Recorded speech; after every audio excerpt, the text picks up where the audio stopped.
আসসালামু আলাইকুম রহমতুল্লাহ। সম্মানিত দর্শক শ্রোতা, কৃষি কথা ইউটিউব চ্যানেল আপনাদের সবাইকে স্বাগতম। সম্মানিত দর্শক, বরাবরের মতো আমরা আজকে একটি নতুন ভিডিও নিয়ে হাজির হয়েছি। আজকের ভিডিওতে আমরা আলোচনা করব টবে অথবা বাড়ির আঙিনায় হাইব্রিড 12 মাসি সজনা চাষ সম্পর্কে। সম্মানিত দর্শক, আপনারা যারা সজনা চাষ করতে চান অথবা সজনাকে খুব পছন্দ করেন, সজনা সবজিটাকে, তারা কিন্তু চাইলে টবে অথবা বাড়ির আঙিনায় 12 মাসি সবজি চাষ করতে পারেন। মানুষ কিন্তু এখন খুবই স্বাস্থ্য সচেতন হয়েছে, কারণ সজনার কিন্তু বাজার দর যেমন ভালো পাওয়া যায় এবং সজনের পুষ্টিগুণ কিন্তু খুবই হাই, খুবই উচ্চ প্রোটিন সম্পূর্ণ এবং উচ্চ পুষ্টিমান সম্পূর্ণ। সজনার পাতা বলেন, ডাঁটা বলেন, সবকিছুই উচ্চ পুষ্টিগুণ সম্পূর্ণ। সম্মানিত দর্শক, সজনা চাষের ক্ষেত্রে যদি ছাদের টবে করেন অথবা বাড়ির আঙিনায় করেন, ছাদের টবে করার ক্ষেত্রে অবশ্যই আপনাকে ছোট সাইজের বা মাঝারি সাইজের বা বড় সাইজের ড্রাম বলে সবচাইতে ভালো হয়। এবং অবশ্যই আপনার উচিত 12 মাসি সজনাটা চাষ করা, যেটা বছরে কমপক্ষে 2বার সজনা দিবে, অনেক ক্ষেত্রে 3বারও সজনা দেয়। এটি চাষ করলে কি হবে, আপনি কিন্তু বারবার ফলন পাবেন। সম্মানিত দর্শক, টবে সজনা চাষের ক্ষেত্রে ড্রামে মাটি প্রস্তুত করতে হবে।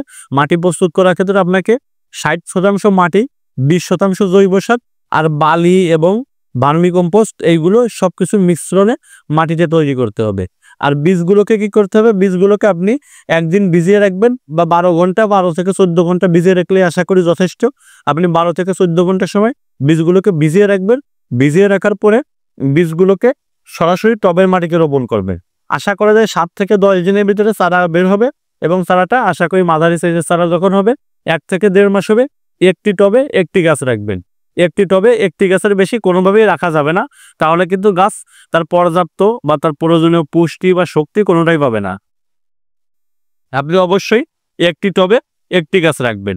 এবং সজনার যদি চারা রোপণ করেন, সেক্ষেত্রে 1.5 থেকে 2 মাস বয়সী চারা, 1 থেকে 1.5 ফুট সাইজ হয়, এই সাইজের চারা আপনি বপন করবেন। চারা বপন করার পরে যখন গাছটা একটু বড় হবে, বিশেষ করে 3 থেকে 4 মাস যখন গাছের বয়স হবে, তখন গাছের আগা ছেটে দিতে হবে। আগা ছেটে দিলে যে জিনিসটা হবে সেটা হচ্ছে গাছটা প্রচণ্ড ঝোপালো হবে এবং অনেকে বলে 3G কাটিং, 4G কাটিং, এইগুলো সজনে গাছ ইউজ করলে দ্রুত ফুল আসে এবং দ্রুত ফল আসে। এজন্য আপনার অবশ্যই 4 মাস বয়স হলে গাছের আগাটা ছেটে দেবেন। আগা ছেটে দিলে গাছ ঝোপালো হবে। আর সজনার কিন্তু একটা বিশেষ গুণ আছে, সজনা পাতাটাও খাওয়া যায়, কারণ সজনা পাতার কিন্তু খুব ভালো পুষ্টিগুণ। চাইলে আপনি রস করে খেতে পারেন, চাইলে আপনি ভর্তা করে খেতে পারেন, চাইলে আপনি কাঁচাও খেতে পারেন চাবিয়ে। সম্মানিত দর্শক, সজনা গাছে সাধারণত রোগবালাই খুব একটা দেখা যায় না। সজনা গাছের রোগবালাই আক্রান্ত হওয়ার সম্ভাবনা তুলনামূলক কম। আপনার কাছে যদি মনে হয় সজনা গাছের রোগবালাই আক্রমণ করছে অথবা পোকামাকড়ের আক্রমণ দেখেন, সেক্ষেত্রে আপনি নিম তেলটা ব্যবহার করতে পারেন। নিম তেলটা যেমন প্রাকৃতিক জিনিস, তেমন সজনা গাছের জন্য ভালো। সম্মানিত দর্শক, সজনা গাছ কিন্তু রোদ প্রয়োজন। আপনি সজনা চাষ করতে গেলে সজনা গাছের কিন্তু দিনে মিনিমাম 6 থেকে 8 ঘন্টা সময় রোদে রাখার প্রয়োজন এবং পর্যাপ্ত পরিমাণে গাছে গোড়ায় পানি দিতে হবে। পর্যাপ্ত পরিমাণে দিতে হবে, অতিরিক্ত পরিমাণে পানি কোনোভাবেই দেওয়া যাবে না। যেটুকু প্রয়োজন শুধুমাত্র সেইটুকু পানি গাছের গোড়ায় দিতে হবে এবং যাতে ফলনটা তোলা পর্যন্ত গাছের গোড়ায় নিয়মিত সবসময় পানি দিতে হবে, কারণ টবে কিন্তু পানির একটা সীমাবদ্ধতা অবশ্যই থেকে যায়। আর সম্মানিত দর্শক, ফলন আসার পরে সজনের ডাঁটা যেন বেশি বুড়া না হয়ে যায়, জালি থাকা অবস্থায় তুলে নিতে হবে।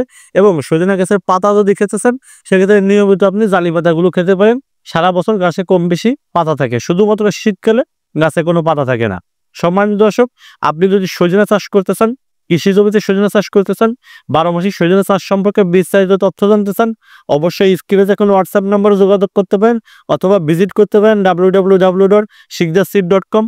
সবাই ভালো থাকবেন, সুস্থ থাকবেন, কৃষকের সঙ্গে থাকবেন। আসসালামু আলাইকুম।